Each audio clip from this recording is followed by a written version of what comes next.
Seringkali kita ini kalau ngomong akhlak itu susah sekali, mohon maaf ya. Ayo kita baik, santri-santri suruh baik, itu baik. Sendal saya udah 2 kali hilang, saya cuma perpus gitu. Sendal saya juga bagus-bagus banget, gila ya, payu sendal saya.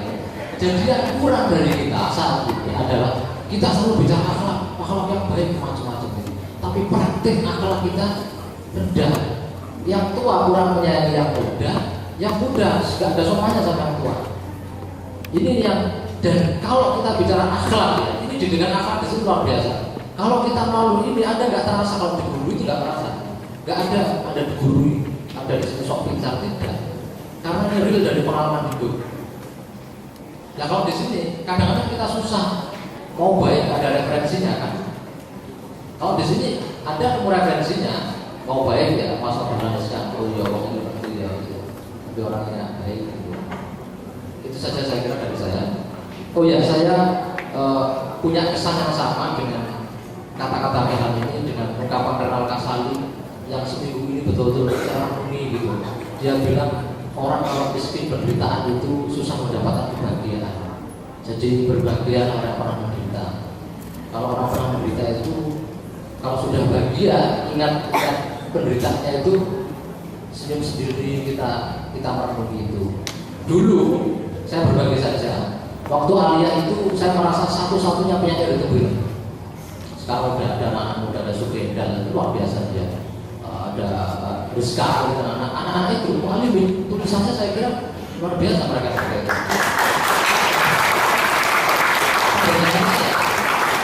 Pada waktu saya Alia, saya merasa itu ya. Nulis satu puisi, Bang. Nulis satu puisi diterbitkan di Medik, nggak ada majalah Mas, Medik. Itu pun kan ditempel di Medik perlu variasi ya. Ada yang dikasih warna-warna biar cantik gitu, kasih bunga-bunga gitu. Kawan saya pimretnya neko-neko. Saya tulis puisi 3 hari 3 malam. Soal Sisil itu saya puisi kan, Sisil di mana kau gitu kan. Terserah sampean. Banyak puisi-puisi saya waktu Aliyah itu. Dilalah 3 hari saya sudah bertapa susah sekali. Diterbitkan mestinya kan ditaruh di majalah Dinding. Saya tunggu nggak ada, saya tanya pimretnya, kok nggak ada? Sorry bro, kebakar kan? Kok bisa? Karena biasanya kertas kan tulis dulu ya, belum ketik, dibakar dikit-dikit ujung-ujungnya ya. Tapi dia nggak menghargai saya gitu, nggak tampil bisa. Waduh, kata dia, alah puisi kuno aja. Kamu jangan nggak menghargai ini, anak kandung saya bilang gitu. Padahal nulis puisi di depan kaca, saya merasa saya punya air Indonesia gitu loh. Jadi bolehlah kawan-kawan seperti itu. Bang Krisna apa bicara? Sekarang aku berapa dengan ini bukan fitnah ya, asli ya. Asli ya. Saya kelahiran 75. Oh, iya. Itu agak ada fitnahnya 1 tahun karena sebenarnya saya lahir 74 10 November 1974. Cuma dulu saya salah menerangkan angkanya. Oh, jadi iya. kelas 1 itu menulisnya 75 tahun. Tidak apa-apa lah saya korup, yang korup bukan saya kan Iya, saya. Soalnya saya dengar tadi dengan kan masih remaja sekarang. Saya 17 tahun 20 tahun yang lalu. Ya oke. Kalian harus punya mimpi soal masa depan, punya mimpi apa yang mau diraih itu dulu. Dengan novel-novel itu sangat bagus sekali. Ada novel 5 Menara, ada Negeri 5 Menara, ada novel Kiai Hasyim, ada novel ini, ya itu yang Anda jadikan idola. Sudah seharusnya kalau main ya, macam berubah-ubah gitu. Jadi seumuran anak seperti itu kalau mau mimpi, meskipun agak susah, sedikit-sedikit bisa kejar. Saya udah nemu mimpi ya, punya mimpi juga. Saya besok harus ikut pertemuan sastra gitu. Bila alhamdulillah pernah ikut. Dulu nggak pernah bayangin. Kuliah di Jakarta nggak pernah bayangin saya. Duit aja nggak punya. Ibu saya itu orang janda yang juga hampir sama dengan beliau, sama-sama miskinnya kita ini kan gitu loh. Tapi kalau kawan-kawan punya mimpi, mau mengejar mimpi itu sama dengan Dahlan, sama dengan Bang Krisna, sama dengan Gus Dur jangan pikir orang-orang enak-enak aja, susah juga hidupnya. Kalau nggak susah nggak nanti seperti itu. Sampai umur 40 tahun ya masih belum punya rumah. Gus Dur masih kontraktor, kontrak sana kontrak sini. Gitu. Itu aja saya berbagi soal itu. Terima kasih. Assalamualaikum warahmatullahi wabarakatuh. Tapi sebentar PTN. Nah, PTN.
Baik, dibuka pertanyaan kedua dari Putri.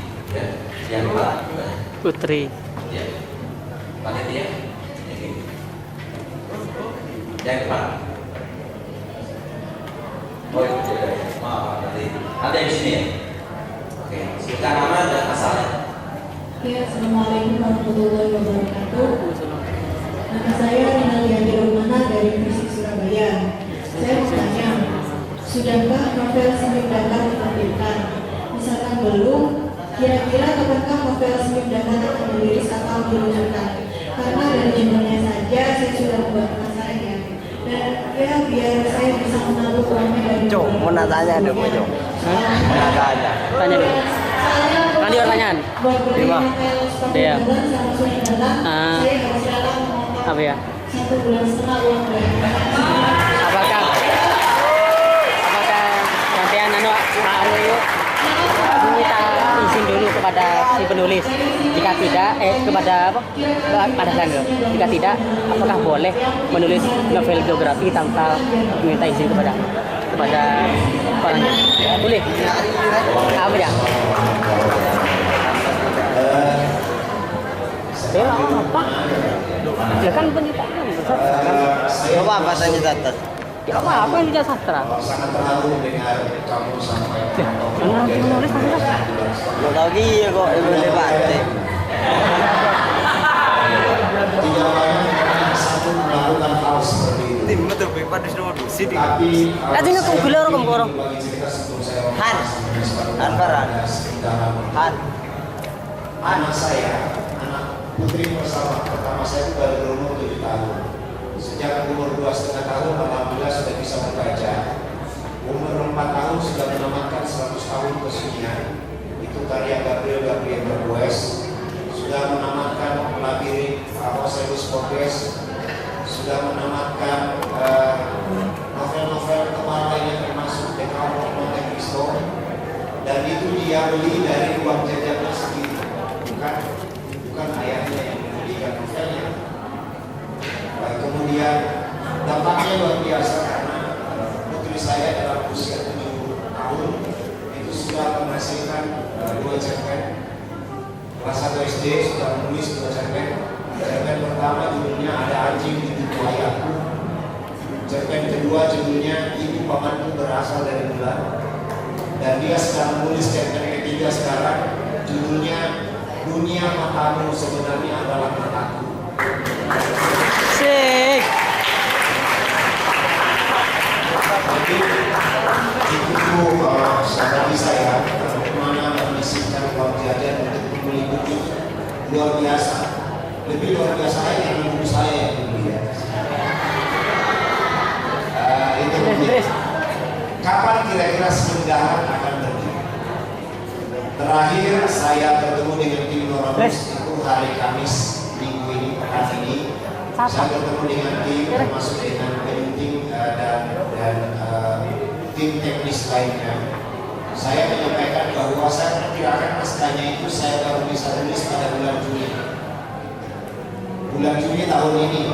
Nah kalau naskahnya selesai bulan Juni, berarti nanti Semendahan baru bisa terbit bulan Oktober. Sementara banyak yang menunggu itu pada bulan September. Jadi kalau selesai turun mulai tahu. Itu agak dilematis. Yo. Teman-teman sekalian, saya tulis Semendahan ini novel setelah 392 halaman.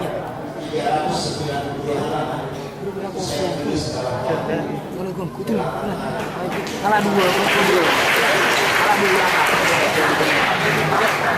risetnya sebulan Season udah kena dong.